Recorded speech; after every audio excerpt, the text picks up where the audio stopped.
They built their empire on a debt that could never be repaid.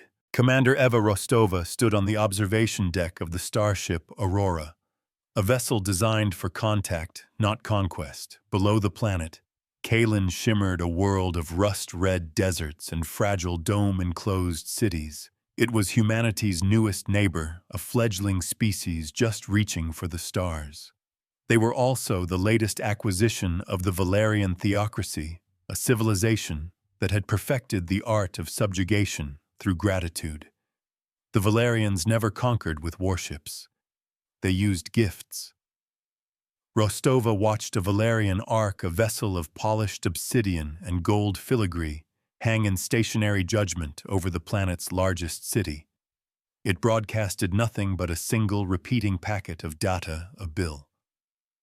Humanity was next on their list, and the coming confrontation would not be decided by weapons, but by the cold, hard calculus of a public inquiry. The air on the bridge hummed with the quiet efficiency of the ship's mind, also named Aurora. Holographic displays cast a cool blue light on the faces of Rostova's senior officers. "They've hailed us," Lieutenant Commander Jian Li reported, her voice tight. "Standard Valerian greeting. They offer beneficence and welcome us to their sphere of gracious obligation." Rostova's jaw tightened. It was a poetic term for a protection racket that spanned a dozen systems. The Valerians would arrive at a world on the cusp of a technological leap, offer a single transformative piece of technology, and then claim a perpetual tithe in return. They called it the gratitude collar. They turned gratitude into an unbreakable chain. "Aurora, what's their legal precedent for this?" Rostova asked, her eyes never leaving the Valerian ship. The AI's synthesized voice, calm and measured, filled the space. "Their claim is based on the First Gift Compact, an ancient treaty whose full text is not available in any public archive. They assert, that any civilization benefiting from their technology directly or indirectly owes them a resource tithe. The percentage is significant." Rostova knew the numbers. Worlds like Kalin were stripped of nearly 40% of their total energy and resource output forever. It was a slow, legal, and perfectly sanitized strangulation. Her first officer, Marcus Thorne, a man whose pragmatism often bordered on cynicism, stepped forward. "We've never accepted a gift from them, Ava. Our technology is our own." "They will argue otherwise," Rostova countered. "They will claim our FTL drives our energy cores. Our very assemblers are derivative of technology they gifted to the Signans 3 centuries ago, who then traded with the Delphics, who then—" She let the sentence hang in the air. The chain of obligation was designed to be inescapable, a legal virus that spread through every trade route and data exchange. This was their method, not to conquer territory, but to conquer economies, to own the very concept of progress. The Valerians did not send soldiers, they sent auditors. A small Kalinese shuttle, little more than a utility craft, launched from the planet below, moving with painful slowness toward the Valerian ark.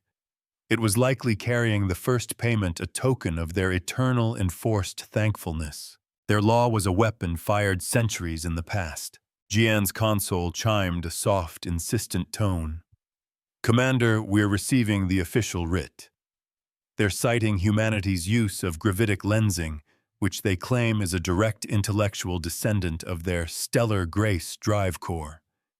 They're demanding a preliminary audit of all human commercial traffic and a 32% tithe." Marcus swore under his breath. It was an audacious, impossible claim. Humanity had developed gravitic manipulation independently. Proving it, however, would mean untangling a web of technological history that the Valerians had spent centuries weaving. "They're not just billing us," Rostova said, a cold realization dawning. "They're making an example of us. A new expansionist power must be collared publicly.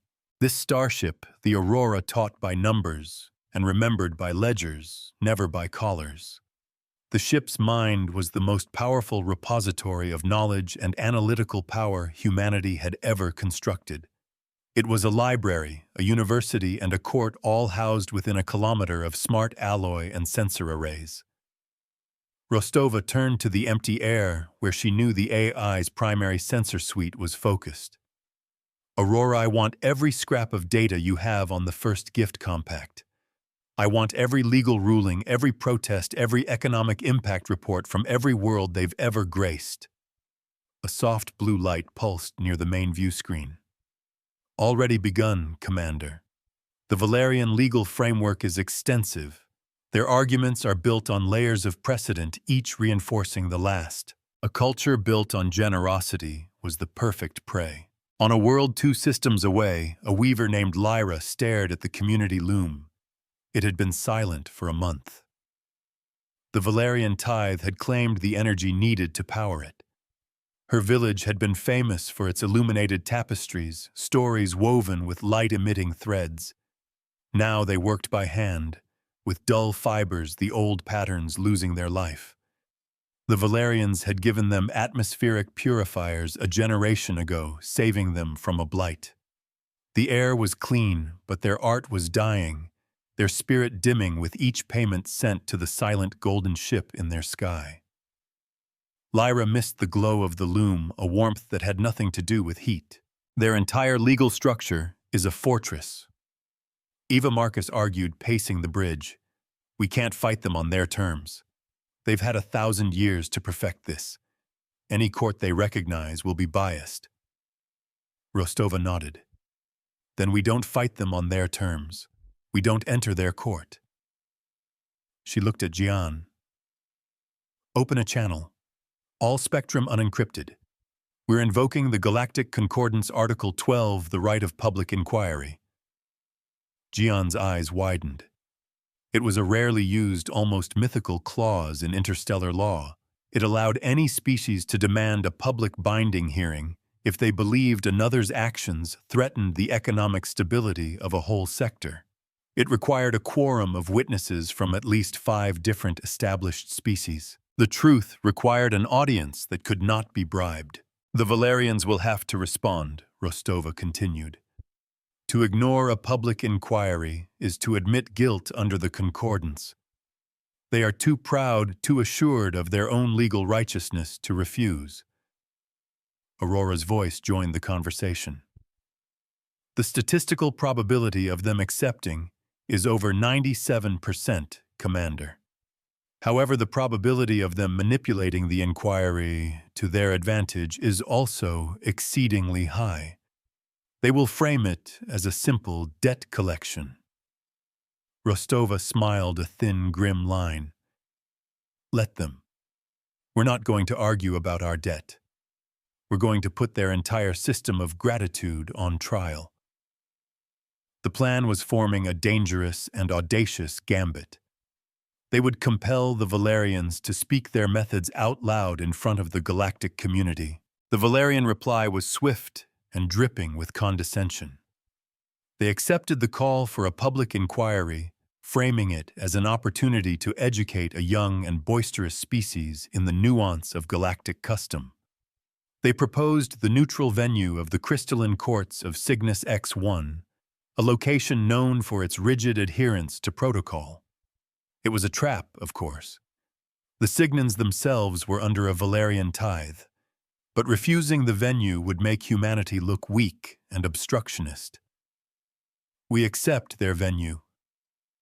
Rostova announced, silencing the worried murmurs of her staff. Aurora began compiling the witness list. I want every species that has ever defaulted on a Valerian tithe. I want the ones who paid and saw their cultures stagnate. I want their trade records, their birth rates, their energy consumption for the last 500 years. They would judge the sickness by examining the symptoms. The AI's light pulsed in acknowledgement. The data will be compiled into a public ledger, Commander.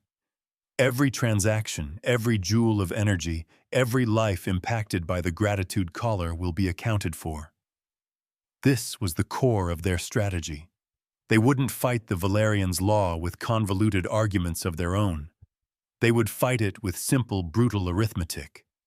They would mirror the cost back at them not in energy or resources, but in the undeniable currency of truth. Marcus looked at her, his usual cynicism replaced by a flicker of something else. This is a hell of a risk, Eva. If we lose, we don't just get a bill. We get a collar and the rest of the galaxy sees us put in our place. Rostova's gaze was fixed on the shimmering world of Kalin below. That's why we can't afford to lose, she said softly. The inquiry was to be held in the corridor of law, a vast crystalline structure suspended in the void. It was not a courtroom, but a literal pathway miles long, where litigants would walk their arguments presented on shimmering displays for the assembled quorum of witnesses who observed from floating platforms. Representing the Valerian theocracy was Archon Malachi, a being of towering height and serene arrogance. His robes were woven with threads of light, and his voice was a deep, resonant hum that seemed to command obedience. He began the proceedings with an air of paternalistic disappointment. We are here because our newest neighbors, the humans, have demonstrated a youthful impetuousness. They have accepted a gift, the very foundation of their interstellar travel, and now refuse to acknowledge the giver. A lie spoken with sufficient gravity can mimic the truth. Rostova stood opposite him, clad in a simple Terran fleet uniform. She felt impossibly small and plain next to the Archon's grandeur. But her voice when she spoke was clear and steady. We are here because the Valerian theocracy has built an economic model that is indistinguishable from predation. They do not offer gifts. They set traps. We have not refused to acknowledge a giver. We have refused to place our heads in a collar. The assembled witnesses, the insectoid Thran, the silicon-based Oculons, the gaseous forms of the Signans, and others murmured amongst themselves. This was not the simple legal dispute they had been led to expect. This was a direct challenge to the Valerians' moral authority. Malachi simply smiled a serene and untroubled expression. Your species mistakes gratitude for servitude, a common error among those who have not yet learned the rhythms of the galaxy. The tithe is not a punishment. It is a bond, a sacred connection wound between the enlightened and the emerging. He gestured to a floating display, and it lit up with complex energy diagrams and historical timelines. Here is the proof of our gift. The stellar grace drive patented by our ancestors, and here he pointed to another diagram, is the human gravitic lens. The principles are identical. A child could see the lineage. The evidence was compelling, presented with unshakable confidence. The Valerian case was built on a simple, powerful idea: they were first. Progress itself was on trial, and they claimed to own the patent. Rostova did not look at the diagrams. She looked at Archon Malachi. The principles of mathematics are also identical across the galaxy. Does the first species to discover that 2 and 2 make 4 have the right to tax all subsequent calculations? The Archon's smile tightened almost imperceptibly at the edges. A charmingly simplistic analogy. We are not speaking of abstract concepts, but of tangible engineered technology. Our gift accelerated your development by centuries. A small fee for such a monumental advantage is not only fair, it is just. The argument was slick polished by centuries of practice. It was designed to make any opposition seem ungrateful and foolish. Rostova knew she couldn't win by debating technological history. The Valerians could produce records authentic or forged that would bury them in a mountain of technobabble. So she changed the subject. Let us speak of the worlds that have already received your gifts. Let us speak of the Signans who host this very inquiry. She gestured toward the silent, floating forms of the Signan delegation. They were gifted with atmospheric reclamation technology, were they not? when their sun was expanding. Malachi nodded graciously. We were pleased to offer our assistance in their time of need. They have been a grateful and productive partner ever since. Their partnership was a polite word for a hostage situation. Aurora Rostova said, her voice calm, but carrying through the vast corridor. Display the Signan economic ledger, pre-contact versus post-tithe. A new display ignited between them, vast and stark. It was not filled with complex diagrams, but with simple, brutal lines. One graph showed Signan energy production, a steady upward curve that suddenly flat-lined the year the tithe began. Another showed their population growth, which had similarly stagnated. A third showed the number of scientific papers published, which had dwindled to almost nothing. The data was stark, undeniable, and sourced from the Signan's own public records. It was a portrait of a civilization in a state of managed decline. In his village, the weaver Lyra's son asked why the skyship took so much of their light. She did not have an answer for him. She could only tell him that it was the price of clean air. He looked at her hands, stained and calloused from working the manual loom. He did not understand the trade. He only knew that his mother no longer wove stories with stars in them. He asked if they would ever come back. Lyra looked up at the golden ship in the sky and felt a coldness that had nothing to do with the air. Archon Malachi did not falter. He radiated an aura of serene confidence that was almost hypnotic. One must look at the complete picture, Commander. Before our intervention, the Signans faced extinction. Their world was dying. We provided the means for their survival.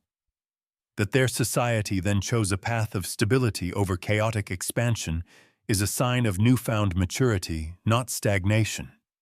He was twisting the evidence into a virtue. He was selling their decline back to them as a form of enlightenment. It was a masterful display of rhetorical manipulation. He was not just a lawyer. He was a high priest, and his religion was debt. A cage of gold is still a cage. Rostova held her ground. Maturity or poverty, Aurora display the internal budget allocations of the Signan government for the last century. Another ledger appeared. It showed that funding for arts exploration and pure scientific research had been cut to zero. Every spare unit of energy, every credit was funneled into meeting the tithe. The only sectors that received funding were those directly related to resource extraction. They weren't a civilization anymore. They were a mining colony, and their only customer was the Valerian theocracy.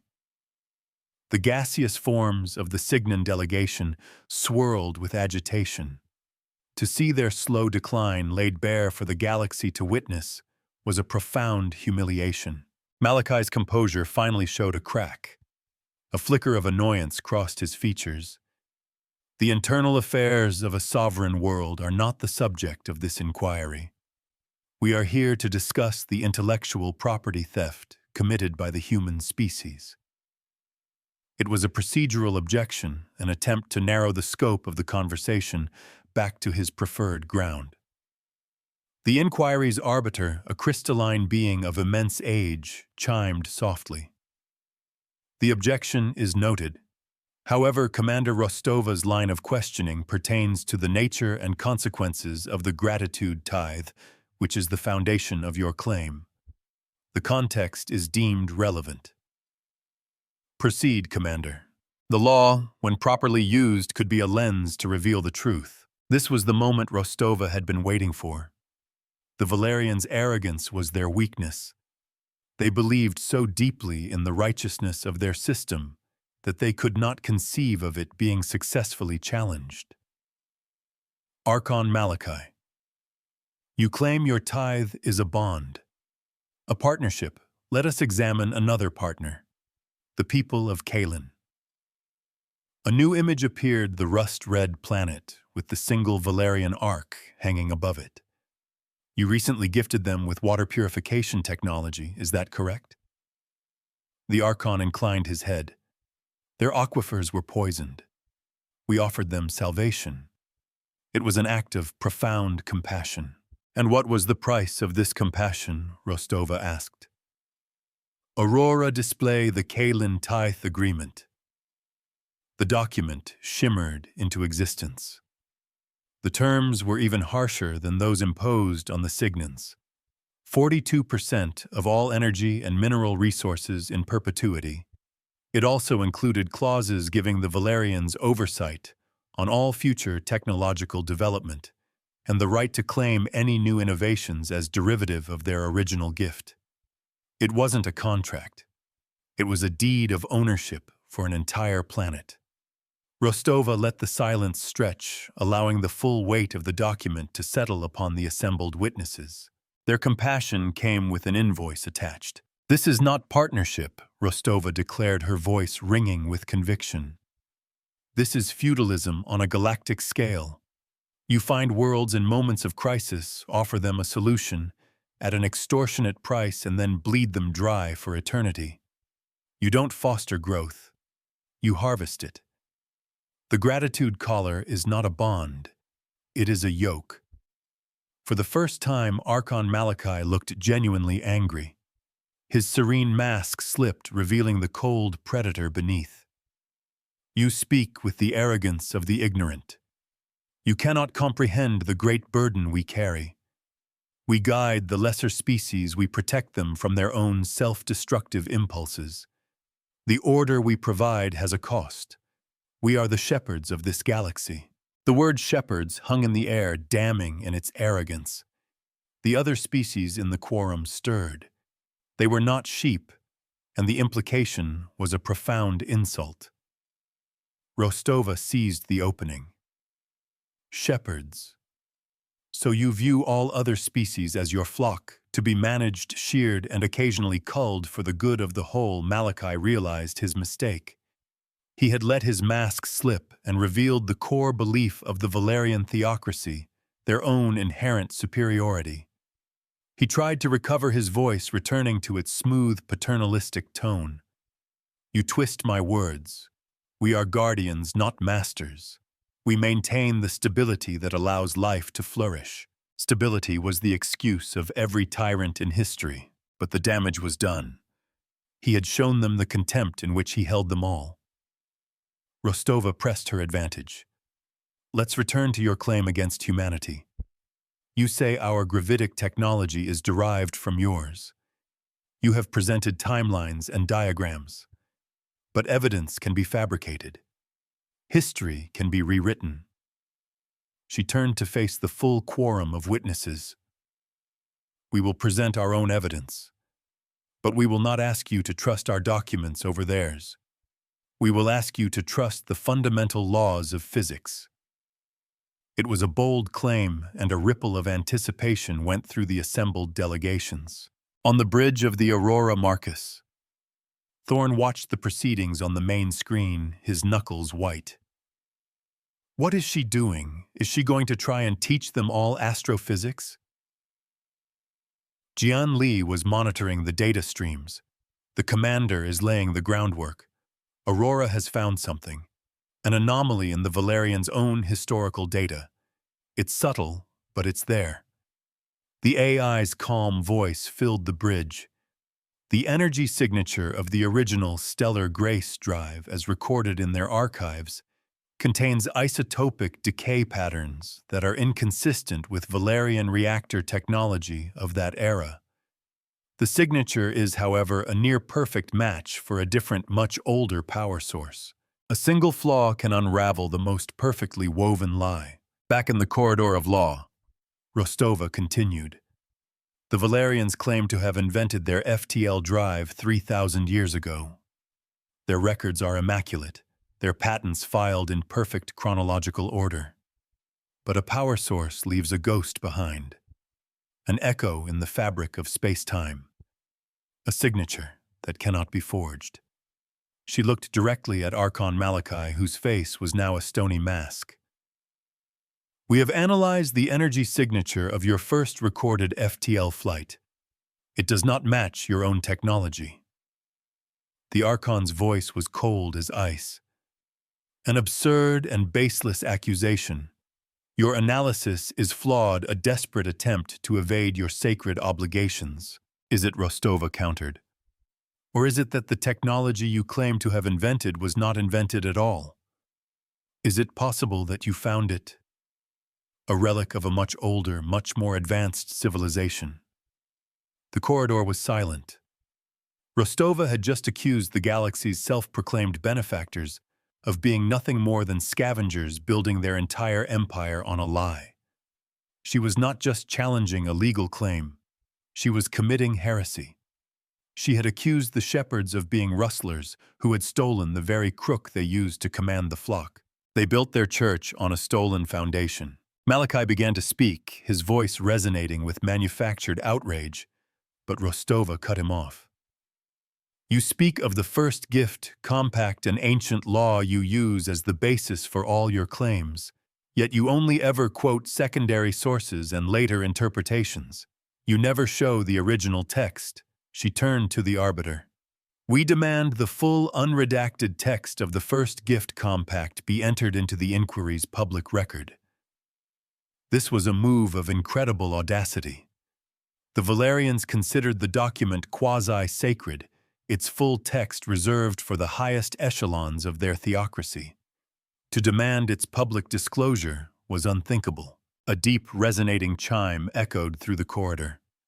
The arbiter, after a long pause, spoke. The request is procedurally valid. The document is the foundational premise of the plaintiff's entire case. If they wish for their case to proceed, they must produce it. Archon Malachi was trapped. To refuse would be to forfeit the inquiry, a humiliation the Valerians would never accept. But to produce the document was a risk he was clearly unwilling to take. His perfect composure had shattered, replaced by a cold, calculating fury. He was being outmaneuvered, and he knew it. He was being forced to play a game by rules he had not written. Their own law was being turned against them like a key in a lock. In a remote human colony, a young boy tinkered with a small homemade radio. He was trying to catch the broadcast from the Cygnus system. News of the inquiry had spread like wildfire. For generations, the stories of the Valerians had been whispers, cautionary tales of golden ships and endless debts. Now, for the first time, someone was challenging them, not with weapons, but with words. The boy didn't understand the legal complexities, but he understood the core of it. He understood that Commander Rostova was fighting for the right to build your own future, to discover things for yourself, without someone else already owning the patent on the universe. The Valerians conferred for a full hour. The silent pause stretched the tension in the corridor of law to a breaking point. Finally, Archon Malachi returned. His face was serene once more, but it was a brittle, fragile serenity. The theocracy, in its spirit of transparency and galactic goodwill, will grant the request. We will unseal the first gift compact for the edification of this assembly. A collective sigh of relief and anticipation went through the quorum. This was an unprecedented event. A document that had shaped the fate of dozens of worlds for 1,000 years was about to be seen for the first time. Some truths are kept hidden not because they are sacred, but because they are flammable. A Valerian aide brought forward a crystalline data slate. Malachi took it, his movements slow and ceremonial. Behold the wisdom of the ancients, he intoned, his voice once again filled with priestly gravitas. The law that has brought order and stability to a chaotic galaxy. He activated the slate, and the ancient text began to scroll across the main display, translated into the native languages of all present. Rostova watched her heart pounding. This was the moment. Her entire strategy rested on what this document contained. Aurora had analyzed fragments and references predicting its contents, but this was the first time anyone would see the whole truth. The first few articles were exactly as the Valerians had always claimed. They established the right of a technologically superior civilization to offer aid to a lesser one, and the right to expect gratitude in return. It was paternalistic and arrogant, but not overtly criminal. But then came the later articles, the ones that had never been quoted, the ones that had been hidden for a millennium. Article 7 stated that the tithe of gratitude was not perpetual. It was to last for a period of no more than 100 generations, or until the recipient species had achieved technological parity with the giver. It was a repayment plan, not a life sentence. They had not merely overcharged, they had forged the invoice. A wave of shock and anger rippled through the assembled delegations. The Signans, who had been paying the tithe for 500 of their long generations, began to glow with a furious, incandescent light. The Thrawn chittered loudly, their insectoid bodies trembling with rage. The Valerians hadn't just been exploiting them, they had been actively violating the very law they claimed to uphold. They were not enforcers of a sacred compact. They were common fraudsters. They were thieves who had inherited a single key and told everyone it made them kings. But it was the final article, Article 9, that sealed their fate. It was a single, devastating sentence. Should the giver have received the gift from another, they have no right to claim gratitude, for they are but a courier, not the source. They may not charge for the delivery of a message they did not write. The chamber erupted. Aurora's analysis had been correct. The energy signature of the Valerians' first FTL drive didn't match their technology because it wasn't their technology. They had found it a derelict from a long-vanished, far more advanced race. The entire Valerian theocracy, their entire empire of debt, their whole identity as galactic benefactors, was built on a single monumental lie. An empire of lies can be dismantled by a single truth. Archon Malachi stood frozen, his face a mask of disbelief and horror. The document, their most sacred text, had betrayed him. He had been so certain of his position, so assured of the righteousness of his cause, that he had never considered the possibility that the foundation of his entire civilization was rotten to the core. He opened his mouth to speak, but no sound came out. What could he say? The evidence was there for the entire galaxy to see, scrolling in letters of light on the giant display. He had been exposed not as a shepherd, but as a charlatan. Rostova did not gloat. She simply stood in the silence, letting the truth do its work. Her voice, when she finally spoke, was quiet, but it carried the weight of a final judgment. The Valerian theocracy has no legal claim on humanity. They have no legal claim on the Signans or the Kalinese or any of the dozens of worlds they have held in bondage. She turned to the arbiter. We are not here to ask for a simple dismissal of their case. We are here to demand justice. We are here to demand restitution. The word hung in the vast hall, filled with a power that dwarfed any weapon. It was a new and terrifying concept for the Valerians. They were used to being the ones who collected debts, not the ones who had to pay them. The ledger always balances in the end. Restitution. Malachi finally managed to say, his voice a hoarse whisper. The idea was so alien to him, so contrary to the natural order of the universe as he understood it, that he could barely process it. You cannot be serious. We brought them stability, we saved them from extinction. He was falling back on his old arguments, but they were hollow now, stripped of their legal and moral authority. They were the desperate rationalizations of a thief caught with his hand in the vault. The truth was out, and it could not be put back in its box. Rostova turned to face the AI sensor array, which she knew was watching from the Aurora. Aurora, she commanded, her voice ringing with a cold, hard clarity. Begin the accounting. Create a new public ledger. Calculate the total value of every tithe paid by every world to the Valerian theocracy for the last 1,000 years in violation of the first gift compact. Add interest. A new display ignited in the center of the hall, larger than all the others. It was a blank slate, but numbers began to appear on its surface, a cascade of figures that grew with terrifying speed. It was the bill for a millennium of galactic fraud, and it was being presented in front of the entire civilized galaxy. The mirror was turning, and the cost was about to be returned. The figures on the great ledger were no longer just numbers. They were a verdict. The cascade of data was an avalanche burying a millennium of lies under the sheer weight of audited truth. Each digit that appeared was a scream from a dying culture, a protest from a world bled dry, a silent testament to stolen futures. Archon Malachi stared at the ever-growing sum, a debt so vast it was meaningless, a figure that could bankrupt a star cluster. His serene mask did not just crack. It sublimated, revealing the raw, terrified face of a zealot whose god had just been proven a ghost. The delegations of the quorum were no longer passive observers. The Signans pulsed with a righteous fury, their gaseous forms swirling into crimson vortexes.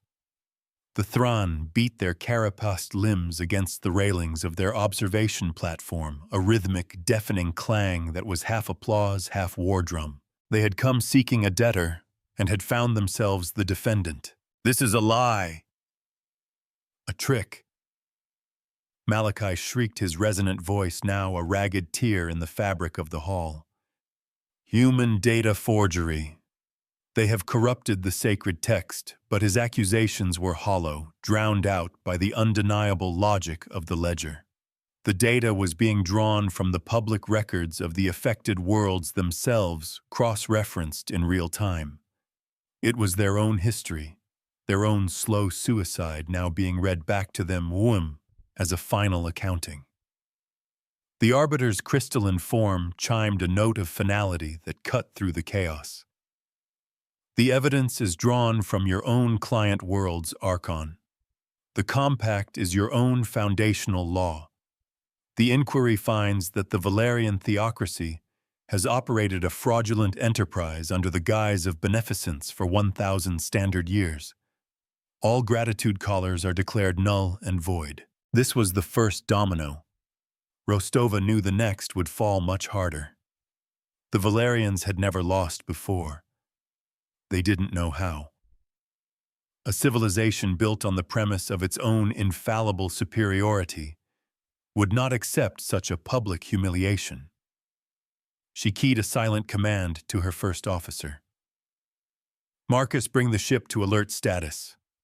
Raise kinetic barriers, but do not under any circumstances power weapons systems. We must not be the aggressors." Back in the corridor, she faced the unraveling Archon. "It is over, Malachi. Your empire of debt has defaulted." Malachi's eyes burning with a fanatic's fire fixed on her. "Over. You think this ends with the chatter of a soulless machine? We are the Valerians. We are the architects of peace in this galaxy. We will not be judged by thieves and primitives. An ideology, when cornered, reveals its true face." He raised his hand, and a phalanx of golden-armored Valerian guards, who had been ceremonial figures until this moment, stepped forward, their energy pikes humming to life. It was a foolish, desperate gesture, a blatant attempt at intimidation in a neutral court. The Arbiter chimed again, a sharp, angry tone. "Archon, stand down your guards. This is a sacred space. Your violence has no jurisdiction here," but Malachi was beyond listening to the law. If the law had failed him, he would resort to the tool that had always backed it up, the threat of overwhelming force. "The law has been perverted," he roared. "We will appeal this decision in a court of our own choosing, a court of fire and steel." It was the escalation Rostova had anticipated.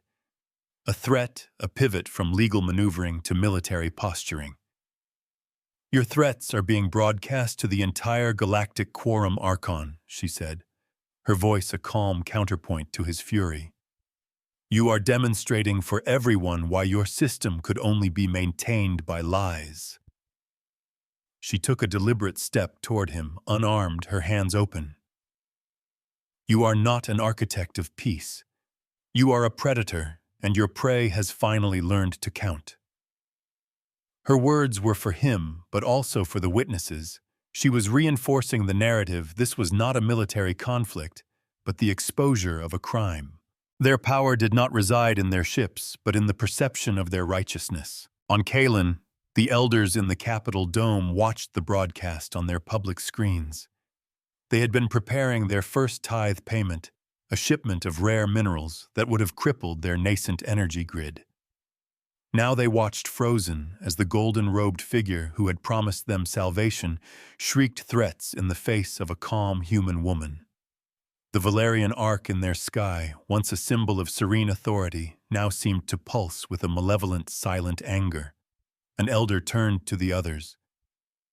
"Do we send the payment?" he asked. Another replied, her voice trembling, but firm. "We wait." For the first time in my life, I feel something more than gratitude.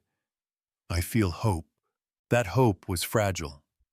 The Valerian theocracy commanded a fleet of warships that could sterilize a continent from orbit. The Aurora was a single vessel designed for exploration. Rostova's only weapon was the one she had already fired, the truth, and now she had to ensure the verdict was enforced. "Aurora," she said, speaking to the ship's mind as if it stood beside her, "the inquiry has rendered its verdict.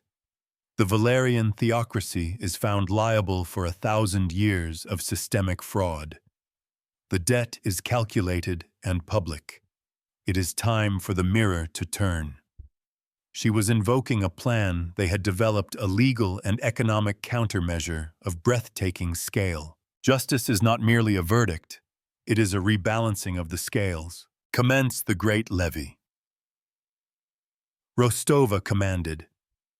On the bridge of the Aurora, Jian Li's hands flew across her console. "Commander, the command is authenticated. Executing the great levy." A stream of data, complex and dense, flowed from the ship's communication arrays. It was not a weapon file. It was a lien. A legal claim now backed by the authority of the Galactic Concordance and the verdict of the public inquiry filed simultaneously on every trade hub, every energy exchange, and every financial institution in the known galaxy. The public ledger, which had been displaying the Valerians' debt, now became an enforcement tool. It was mirror justice, elegant and brutal. The Valerians had used the interconnectedness of galactic trade to spread their legal virus. Now Rostova was using that same network to deliver the antidote. Any attempt by a Valerian entity to perform a transaction, to buy fuel, to sell goods, to transfer energy, would first be checked against the public ledger of their debt. A percentage of every transaction, a significant one, would be automatically garnished and rerouted to a restitution fund for their former victims. They were not being blockaded or attacked. They were simply being made to pay their bill. They had turned the galaxy into a single interconnected economy. Now that economy was turning on them. In the corridor of law, Archon Malachi's personal datapad chimed. He looked down at it, his face contorting in confusion, then rage. "What is this? Our accounts are frozen, our energy credits are being siphoned." He looked up at Rostova, a dawning horror in his eyes. He was beginning to understand. She hadn't just defeated him in court. She had weaponized his entire civilization's wealth against him. The golden ships, the opulent temples, the vast fleets, they all required a constant flow of energy and credits to maintain. A flow that was now being systematically choked off. "It's not a freeze, Archon. It's a payment plan," Rostova explained, her voice devoid of triumph. "The same automated tithe systems you installed on 100 worlds are now being applied to you. The debt must be paid. The ledger must be balanced." The beauty of it was its passive nature. Humanity didn't have to fire a shot. The galaxy's own economic infrastructure would do the work for them. Every ship captain who tried to refuel at a neutral station, every trade minister who tried to sell raw materials, would be met with the same simple automated message restitution due. The Valerian Empire would not be destroyed by a fleet of warships. It would be dismantled by 1,000,000 tiny transactions. Their chains had been reforged into a mirror. Malachi and his guards were now being escorted from the corridor by the Arbiter's own crystalline sentinels. His threats of war had evaporated, replaced by the sputtering rage of a king who has discovered his treasury is empty. As he was led away, his eyes met Rostova's one last time. In them she saw no remorse, no understanding. She saw only the profound, uncomprehending fury of a predator who has been outsmarted by its prey. He still believed he was right. He would always believe he was right. And that Rostova knew was the most dangerous thing in the universe. The inquiry was over, but the crisis had just begun. The Valerian fleet was still a potent threat. An empire facing economic collapse might lash out in a final suicidal spasm of violence. Marcus Rostova's voice was crisp and professional over the comms. "What's the status of their fleet on the Aurora's bridge?" Thorne's face was grim. "They're holding position, Eva. But we're seeing a massive surge of energy readings from their flagship, the Pious Sanction. It's powering its primary weapon. Its target is Kalen." It was the move of a cornered animal, a spiteful, desperate act of destruction. If they could not have the planet's resources, they would deny them to everyone. A true believer, when proven wrong, will often try to destroy the evidence. "They're going to make an example of them," Gian whispered, horror in her voice. "To punish them for daring to hope." The AI's voice was calm, but the data it presented was chilling. The Pious Sanction's main weapon is a planet-cracking energy lance. At current power levels, it will fire in 3 minutes. The Aurora's kinetic barriers can intercept approximately 62% of the blast, but the resulting atmospheric ignition would still render Kalen uninhabitable. We cannot physically place ourselves between the beam and the planet in time. The calculus was stark. They had won the legal battle, but they were about to lose the war in the most horrific way possible. Here was the true test. Rostova's moral line against the cold calculus of the universe. Marcus's voice was tight with urgency. "Eva, we have to act. A targeted strike on their weapon array. We might be able to disable it before it fires. It's our only option." It was the logical military solution, a preemptive strike to save a world, but it would make humanity the aggressor. It would give the remaining Valerian loyalists a martyr, a cause to rally around. It would turn this victory of law into a simple, sordid brawl. It would prove Malachi right.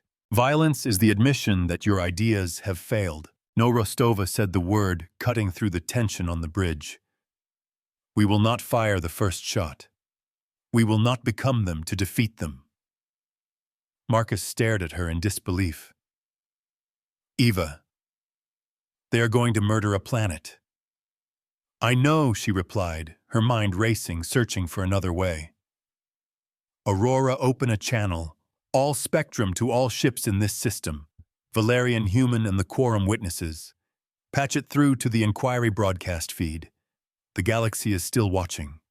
Let's give them something to see." She had one last card to play. One final appeal, not to law or force, but to the people who would have to carry out the brutal order. The main view screen on the Aurora's bridge split. One side showed the Valerian flagship glowing with malevolent power. The other showed Commander Rostova's face calm and resolute. "This is Commander Eva Rostova of the Terran vessel Aurora," she began, her voice broadcast across the system. "To the crew of the Valerian ship, the Pious Sanction. Your Archon has been removed from the court for attempting to use violence to overturn a legal verdict. Your theocracy has been found guilty of 1,000 years of fraud. The evidence is on the public ledger. You can see it for yourselves. Sometimes the most powerful weapon is a simple question. Your leaders have ordered you to commit an atrocity, she continued, her eyes fixed on the enemy ship. They have ordered you to extinguish a world not for any strategic purpose but out of spite. They are ordering you to murder the very people you claimed to be shepherding simply because they no longer wish to be sheared. She paused, letting her words sink in. The people of Kalen are not your enemy. The law is not your enemy. Your own history, the one that has been hidden from you, is not your enemy. The debt your leaders have accrued is not your fault, but firing that weapon will be. It will be a crime that will stain your souls forever. She leaned closer to the pickup. Look at the ledger. See the truth of what you have been a part of. And then ask yourselves, are you priests or are you pirates? Are you shepherds or are you wolves? The channel was silent. On the bridge of the pious sanction, a young weapons officer stared at his console. The firing sequence was 60 seconds from completion. On a secondary screen, he had brought up the public ledger. He saw the name of his own homeworld, which had been paying a tithe for 700 years. He saw the lies he had been taught his entire life laid bare in cold, hard numbers. He looked at his captain, a man whose face was pale and sweating, caught between a lifetime of indoctrination and a single terrible illegal order. A soldier's first duty is to their conscience. The countdown reached 30 seconds. The energy lance on the Valerian flagship glowed with an intensity that warped the space around it. On the Aurora, Marcus Thorne had his hand over the weapons release. He looked at Rostova, his eyes asking for permission to save the planet. Rostova shook her head, a tiny, almost imperceptible motion. She was betting everything on the fundamental decency of the individuals who made up the Valerian military. It was the biggest gamble of her life. 20 seconds. 10. The bridge of the Aurora was utterly silent. Then it happened. The glow from the Valerian weapon did not intensify. It flickered. Then it died. The massive energy readings from the pious sanction collapsed. On the open channel, a new voice spoke, hesitant and strained. Terran vessel Aurora. This is Captain Valerius of the pious sanction. We will not be firing.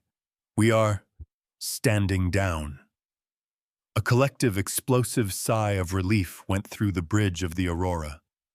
Jian Li slumped in her chair, her face buried in her hands. Marcus simply closed his eyes. Rostova allowed herself a single deep breath.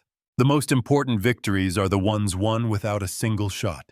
What followed was not a surrender, but a schism. The captain of the pious sanction had not just disobeyed an order, he had broken the back of the theocracy. His refusal to fire broadcast live across the galaxy was a signal to every other Valerian crew member, every other citizen, that it was over. The lies were too big, the crime too vast. Over the next few hours, ship after ship in the Valerian fleet signaled that they were standing down their captains, refusing to enforce an authority that had been proven morally and legally bankrupt. The Empire did not fall in a great battle. It simply dissolved. The cost of victory was felt keenly on the Aurora. The stress of the final moments had pushed their reactor to its limits. An energy coil overloaded, causing a small but significant plasma fire in the engineering bay. 2 crew members were injured, one seriously. It was a stark reminder that even a bloodless victory is not without a price. Rostova visited the wounded herself, the smell of ozone and burnt insulation clinging to the air in the medbay. The young ensign, his face pale, looked up at her. "Did we win, Commander?" he asked. Rostova placed a hand on his shoulder. "We did," she said. "You did. A win is only worthwhile if you remember what you paid for it." In the days that followed, the galactic political landscape was remade. The Cygnans, free from their tithe, immediately pledged their support to a new galactic compact, one based on the principles laid out by Rostova. The Thrawn and the other former victims followed suit. The restitution fund, managed by a neutral third party, began the slow process of returning 1,000 years of stolen wealth. The Valerian theocracy was dismantled from within its leaders, facing trials on their own worlds judged by their own people. A new government, a republic, began the long and painful process of atoning for the sins of their ancestors. The Aurora remained in the Cygnus system for another week, its crew helping to stabilize the new political reality. The final piece of business was to formalize the victory. On the main galactic public ledger, the record of the inquiry was sealed. A new entry appeared, its title broadcast to every corner of the galaxy. It was designated Precedent 734, but it would forever be known as the Aurora Precedent. Its text was simple: no technological gift or aid can create a state of perpetual or inherited servitude. All such agreements are void. A debt must have a clear and finite end. One cannot invoice for an act of kindness. The entry blinked, and the word "confirmed" burned in steady white light. The mirror arrays that had been enforcing the great levy across the galaxy went into standby, their purpose fulfilled. They would remain a silent warning against any who might try to rebuild an empire on a foundation of lies. Rostova stood on the observation deck once more, looking not at a single planet, but at the star-dusted canvas of the galaxy. It looked the same, but it was fundamentally different. A great evil had not been destroyed by force of arms, but by a simple, unyielding application of the truth. They had been dragged into the light, and in the light they had withered. They had built their empire on a debt that could never be repaid, and in the end, it was their own bill tallied with perfect and remorseless accuracy that had brought them down. Justice is not an act of vengeance. It is an act of accounting, a settling of the books. It is the cold, quiet, and beautiful process of the universe balancing itself. We did not come here to conquer or to punish. We came here to present an invoice to turn the mirror, and to teach a very old and very arrogant empire that the truth once unleashed has a gravity all its own. The ledger is now balanced. The collar is broken. And the galaxy is for the first time in a long time free to be grateful without being afraid. Their debt is paid.